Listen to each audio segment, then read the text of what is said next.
Alors, quelles ont été tes premières réussites dans ce domaine? Comment ça s'est passé réellement? Bon, déjà, les premières réussites, ce sont les missions sur le plan professionnel. C'est ça qu'on réussit à dérouler. Donc, il y a déjà cette première satisfaction. Mais au fur et à mesure, il y a comme un besoin qui naît, celui de faire mieux. Le sacrifice ultime que j'ai eu à faire, c'est déjà d'abandonner mon pays. D'accord. D'abandonner mon époux, mes enfants, ma famille, mes amis, tout le monde, quoi. C'est ça pour moi le sacrifice ultime. Avant, je me fâchais quand par exemple je donnais un travail à un collaborateur et puis bon, c'était pas fait dans le temps, c'était pas fait comme je voulais, mais j'étais obligée de renoncer à cette colère pour que je puisse emmener le collaborateur à mieux faire et à comprendre ce pourquoi il est là. Donc, cet aspect-là, je préférais l'investir dans de la formation en me disant, ce collaborateur, je le forme, je le coach au quotidien pour qu'il puisse avoir un meilleur rendement pour m'aider dans mes tâches. Pour moi, la réussite, c'est la capacité à pouvoir faire les choses qu'on aime, quand on veut, quand on peut, avec les ressources dont on dispose. La 3e édition du sommet des catalyseurs du développement approche à grands pas et nous continuons notre saga autour du thème « Né pour briller ». Aujourd'hui, nous parlons du prix de la lumière. Bienvenue à notre émission « Les catalyseurs du développement ». Nous recevons Nelly Tioko. Nelly, ça fait plaisir de te revoir. Alors, c'est un plaisir partagé d'être là, de parler, d'échanger. C'est un plaisir partagé. On était là déjà pour la dernière édition. Et cette année, on va pour briller, n'est-ce pas? Et justement, le titre de cet épisode, c'est « Le prix de la lumière ». Mon Dieu, qu'est-ce que ça t'a coûté cette lumière? On va le savoir tout à l'heure. Juste le temps pour toi de te présenter à tous ceux qui nous regardent. D'accord, je suis Nelly Kwadi-Oblé, épouse Tioko. Je suis titulaire d'un MBA en gestion des ressources humaines, d'un Master 2 en audit et contrôle de gestion. J'ai plus de 12 années d'expérience professionnelle. Je suis directrice associée au sein du cabinet Expertise Locale. Je suis présidente des femmes professionnelles de Côte d'Ivoire. Je suis la présidente du comité scientifique des journées nationales métiers. C'est une plateforme que nous avons mise sur place. Je suis mère de 2 enfants. Oui. Femme battante. Quand je regarde ce parcours-là, c'est une femme battante. Quelque chose comme ça. D'accord, un véritable exemple, un leader. D'accord. Alors, Nelly, pour réussir, il faut faire des sacrifices. Et tu as dû en faire. Mais déjà, au départ, quelles étaient tes ambitions? Quels étaient tes rêves? Et au bout de ça, quelles ont été tes premières réussites? Dans un premier temps, quand on est jeune, souvent, on ne sait pas forcément quel est le chemin prendre. Ou quel est le bon chemin, on va dire ça comme ça. Donc, on évolue de façon classique. Mais moi, personnellement, je savais que je voulais... C'est comme si je veux aller loin. Je veux réussir, mais peut-être que je ne sais pas forcément le chemin. Et j'ai eu la chance, on va dire, d'intégrer un cabinet international de Deloitte, où j'ai fait près de 8 ans. Et c'est vraiment là-bas que tout le déclic est né. Déjà sur le chemin même que je voulais prendre, notamment celui des ressources humaines, et qui m'a emmenée à faire des sacrifices. Parce que quand on veut aller loin, à un moment donné, il faut pouvoir se poser, regarder dans le rétroviseur et voir quelles sont, on va dire, les forces et les faiblesses de tout un chacun, donc de moi particulièrement, donc parce que c'est de moi qu'il s'agit. Et en fonction de ça, c'est de me dire, OK, donc voici le niveau auquel je suis et voici l'autre niveau auquel je veux partir. Quelles sont les étapes que je dois franchir au fur et à mesure pour y arriver. Mais tu as toujours voulu faire ressources humaines dès le départ? Non, pas du tout. C'est quelque chose qui est venu au fur et à mesure dans les différentes missions que j'ai eu à faire parce que j'étais plus orientée sur l'audit organisationnel. Après, les ressources humaines sont venues au fur et à mesure et c'est de là que, on va dire, la passion est née. C'est de là que la passion est née. Alors, quelles ont été tes premières réussites dans ce domaine? Comment ça s'est passé réellement? Vas-y, creuse. Bon, déjà, les premières réussites, ce sont les missions sur le plan professionnel. C'est ça qu'on réussit à dérouler. Donc, il y a déjà cette première satisfaction. Mais au fur et à mesure, il y a comme un besoin qui naît, celui de faire mieux, celui d'aller encore plus loin, d'accompagner encore plus les organisations. Donc, c'est ce besoin-là qui est en grandissant, qui t'emmène à aller par moments faire des sacrifices. Voilà. Et donc, moi, le sacrifice ultime que j'ai eu à faire, c'est déjà d'abandonner mon pays. D'accord. D'abandonner mon époux, mes enfants, ma famille, mes amis, tout le monde, quoi. C'est ça pour moi, le sacrifice ultime. Abandonner mon emploi. Abandonner parce que aller, pour quelqu'un qui travaille déjà, en fait, il faut voir déjà mon statut. J'étais une jeune professionnelle, mariée, installée en Côte d'Ivoire, travaillant dans un des Big Four. Donc, il n'y a pas de raison que pour faire une formation, on ait abandonné tout ça. Donc, l'abandon ici dont on parle, c'est le fait que je prenne une mise en disponibilité et que je me remette sous la casquette d'étudiant. Parce que ça veut dire que tu n'as plus de rémunération de façon mensuelle. Bon, moi, j'ai pas fait le cas extrême en allant chez un tuteur, donc j'ai pris une maison, mais je me suis retrouvée toute seule. Et c'est quelque chose que j'avais jamais fait auparavant. Donc, il faut voir le profil de la personne que nous sommes par rapport au gap que nous faisons pour voir le poids du sacrifice, en fait. Tout à fait. Voilà. Mais justement, tu pars de là parce que tu voulais te former en plus ou il y avait un souci de l'autre côté? C'est juste que tu veux le besoin, c'est un besoin de renforcement de capacité. Voilà. Et comme ce besoin de renforcement de capacité, il est là, et c'est celui qui va me permettre de rebondir pour atteindre mes objectifs professionnels, c'est pour ça que le sacrifice, il est fait. Donc, c'est ce qui me guide, en fait. C'est ce qui me guide principalement. Mais justement, nous, on a envie de savoir justement ces premières réussites, ces réussites. Comment ça se passe, en fait? Qu'est-ce que tu réussis exactement? Tu abandonnes, ok, mais au bout de ça, quelle est la réussite? Bon, déjà, la première réussite, c'est de pouvoir intégrer l'école. C'est une business school, c'est CESAG. D'accord. Et donc, le CESAG, c'est un concours que tu passes. D'accord. Donc, ça, c'est une première réussite. Parce que c'est pas le domaine dans lequel j'étais avant. Donc, ça, c'est une première réussite. Ensuite, quand j'arrive de l'autre côté, je réussis à obtenir un emploi dans un grand groupe bancaire islamique. Et là, je suis responsable ressources humaines, mais avec rang de directrice. Et j'ai 4 pays que je pilote. Donc ça, c'est l'une de mes plus grandes réussites. Qualité de jeune professionnel qui arrive dans un pays qui n'est pas le tien, et ainsi de suite, avoir une population comme ça, parce qu'on avait près de 600 personnes environ dans toutes les filiales réunies. Donc, on avait 4 filiales en dessous du groupe. Donc, toutes ces personnes que tu leads, toutes ces initiatives que tu prends, portées par le comité de direction, mais qui validées, et ainsi de suite, ça, ce sont des victoires.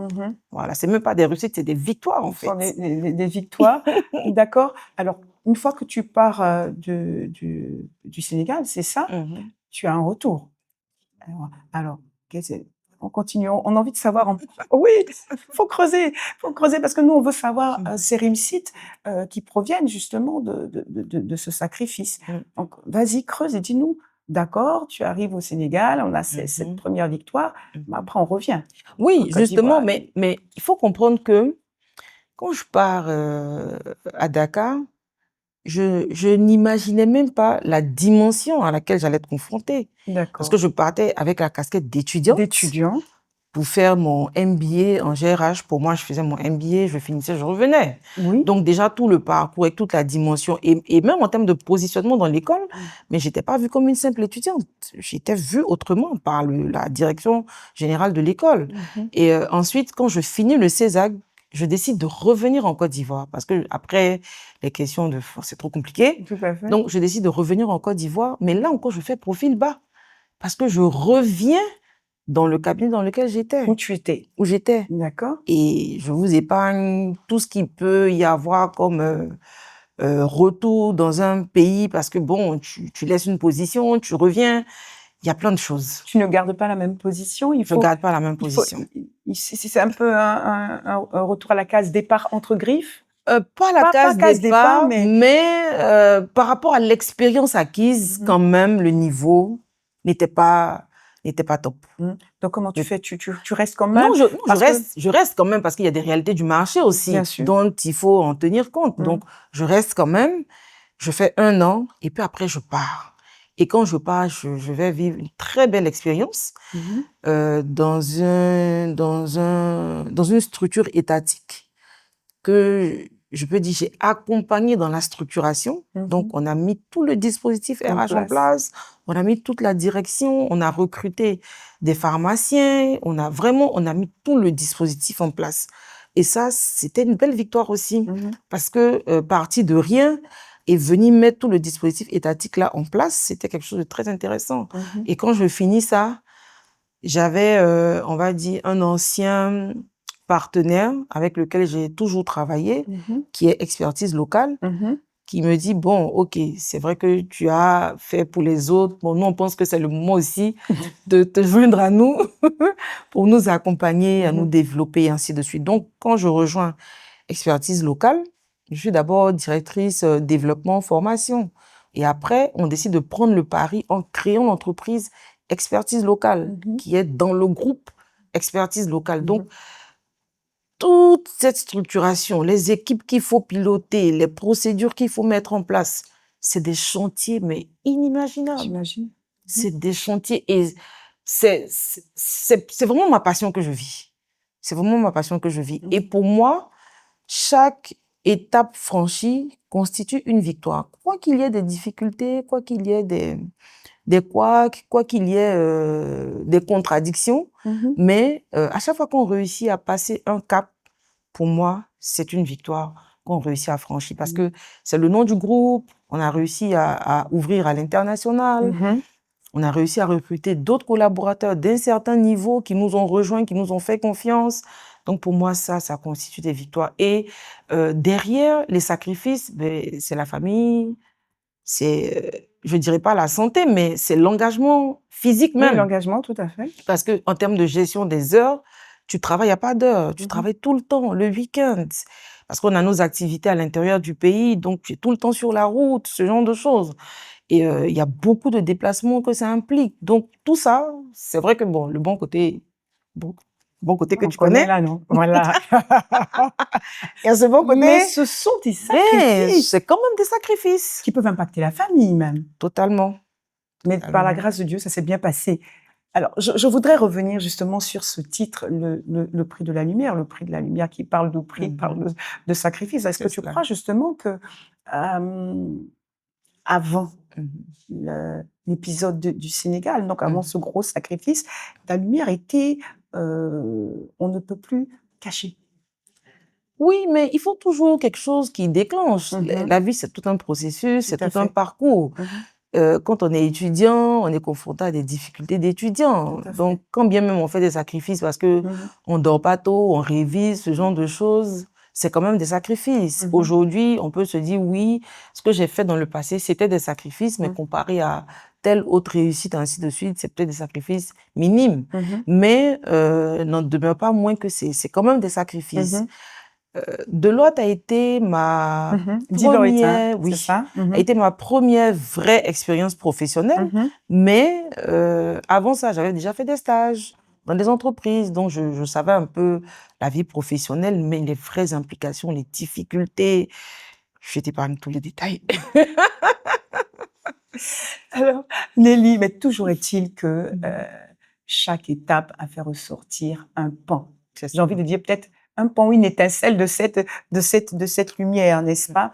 Alors, je vais poser une question. À quel moment je me dis, et tu me dis si je me trompe, pendant le parcours professionnel, on a des facilités qui se présentent à nous. Et puis, il faut pouvoir jauger entre la facilité et la fidélité peut-être à des valeurs, d'autant plus que tu es chrétienne. Alors, à quel moment de ta carrière professionnelle, il faut choisir entre ces deux éléments, entre la facilité et la fidélité? Est-ce que tu as eu des moments comme ça? Oui, forcément, on a des propositions indécentes. Parce que quand on parle de propositions, de facilité, faut pas forcément voir des questions soit d'harcèlement ou de trucs, mais on peut même te solliciter pour une mission pour laquelle on sait que le cabinet peut faire. Mais ça, c'est dangereux. Parce que si on t'attrape, c'est ça mais on met faire ton contrat. Mais et ça, c'est quelque chose pour lequel peut-être il y a l'argent. Totalement.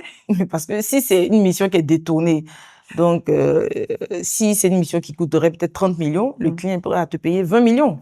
Donc, tu vois que ça, en une fois, c'est intéressant. C'est intéressant. Mais sauf que, si tu prends ce risque de le faire avec toute l'implication qu'il peut avoir, c'est dangereux. Donc, mieux vaut aller sur la fidélité, être fidèle à son employeur, être fidèle à sa structure, être fidèle à ses valeurs, refuser au détriment de s'exposer.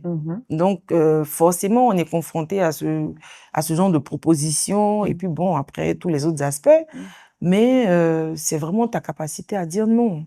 C'est ta capacité à dire non. Et ce non-là, dans un premier temps, tu peux avoir l'impression que tu n'auras pas de bénéfice direct par rapport à cela, mais sur le long terme, tu vas profiter des fruits de cela. Donc, je préfère rester accrochée à mes valeurs de chrétienne que d'accepter quelque chose où je sais que tôt ou tard, ça risque d'être préjudiciable pour moi. Préjudiciable pour toi. C'est C'est vraiment important. Hein. C'est Très tout ça, important. c'est tout ça, le sacrifice. On va rester dans les renoncements. J'espère que ce ne sera pas des redites. On parle de renoncements qui ont véritablement établi ta destinée. Mais tout ça, tout ce qu'on vit, tout ce qu'on traverse, les non, même les décisions qu'on prend, ce sont des renoncements. Parce que quand je décide de travailler sur tel projet ou tel autre projet, c'est un renoncement. Parce que si le projet ne correspond pas à mes valeurs, je renonce. Donc, faut pas imaginer des choses trop compliquées. Je veux dire, dans le quotidien, il y a des renoncements qu'on fait tout le temps. Tout le temps, tout le temps. Même dans la relation avec les collaborateurs qu'on a, on est obligé de faire des renoncements.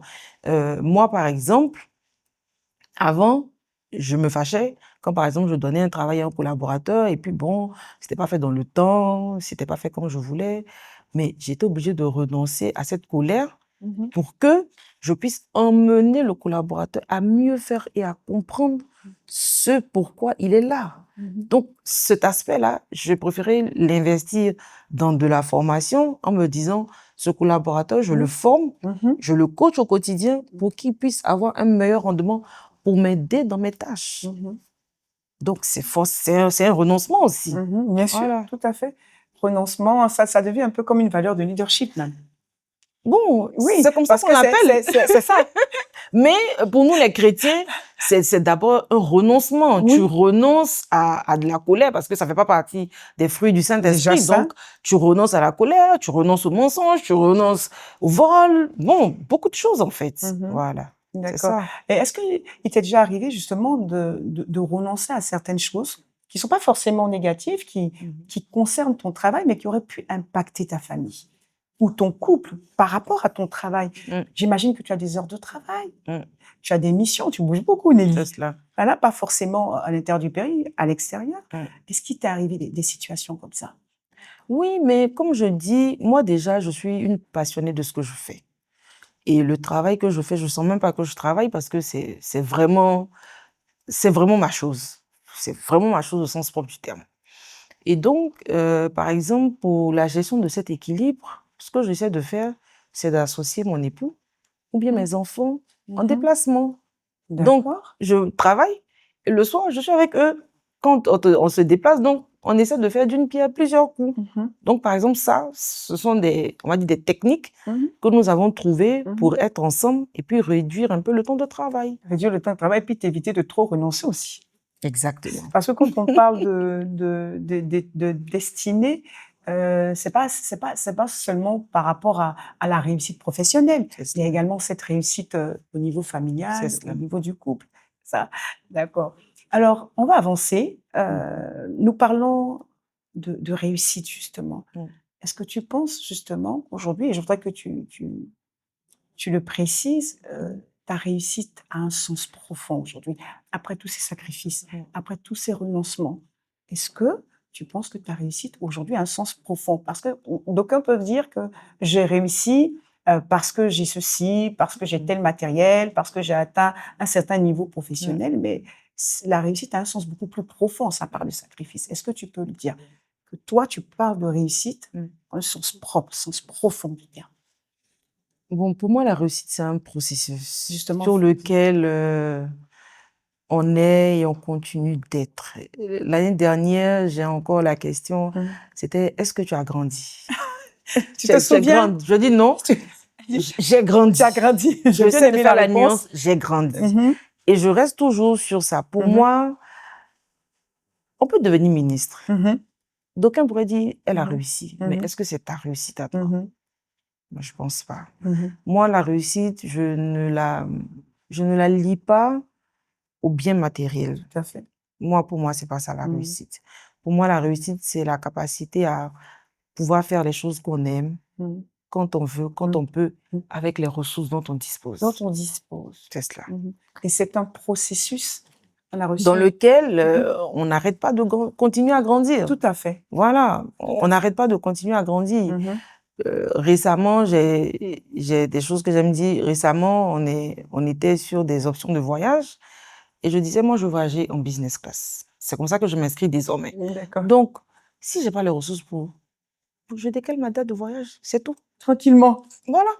D'accord, c'est ça. La réussite, c'est pas seulement le matériel, c'est pas le bling bling, mais c'est aussi ce processus avec Dieu, ces valeurs auxquelles on essaie de rester fidèle et c'est vraiment un processus. C'est un processus. D'accord. Alors, Nelly, nous ne sommes pas très, très, très loin du sommet des catalyseurs du développement. Ça te fait sourire, hein? Oui. Tu es une fidèle modératrice des panels.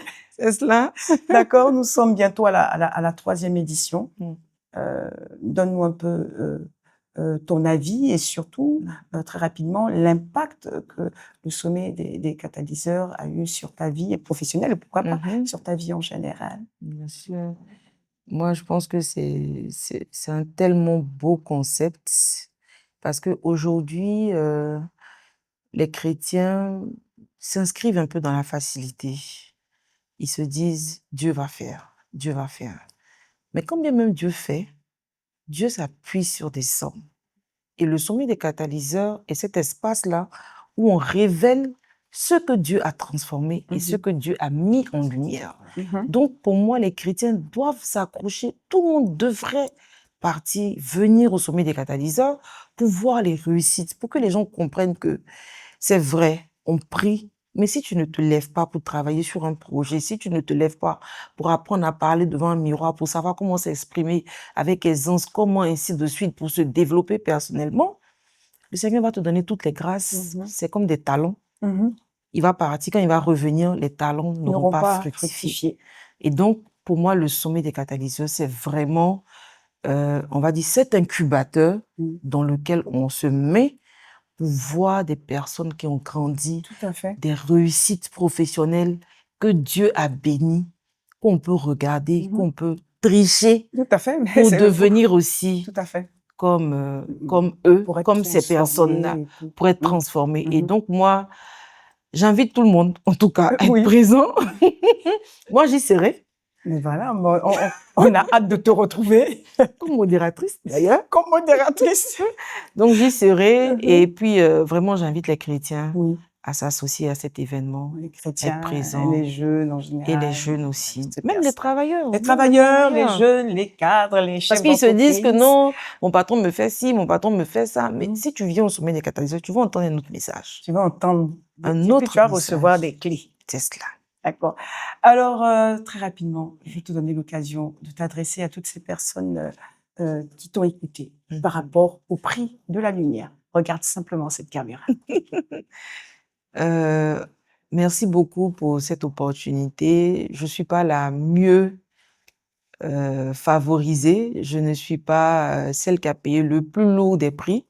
C'est le Seigneur Jésus-Christ qui l'a fait pour nous. Mais aujourd'hui, le message qu'on veut pouvoir faire passer, c'est de pouvoir se connaître soi-même et de pouvoir, en fonction de ses objectifs de vie, de ses objectifs professionnels, travailler sur soi pour aller loin.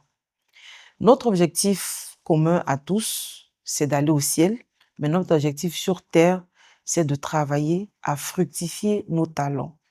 Quand on parle de prix pour accéder à la lumière, c'est l'ensemble de tous les sacrifices que nous faisons et que nous sommes emmenés à faire. Donc, j'invite tout le monde à faire des efforts, à travailler sur soi, à se donner encore et à mieux faire pour que notre Seigneur, quand il reviendra, il soit fier de nous. Mais avant, sur la terre, que nos amis, notre famille, tous ceux qui sont autour de nous soient fiers de ce pourquoi nous sommes là et de ce que nous devons faire. Merci Nelly. Merci Nelly d'avoir partagé ce témoignage avec nous. Mesdames et messieurs, toute véritable lumière a un prix. C'est le mot que je voudrais dire pour terminer ce podcast et merci de nous avoir suivis. À très bientôt.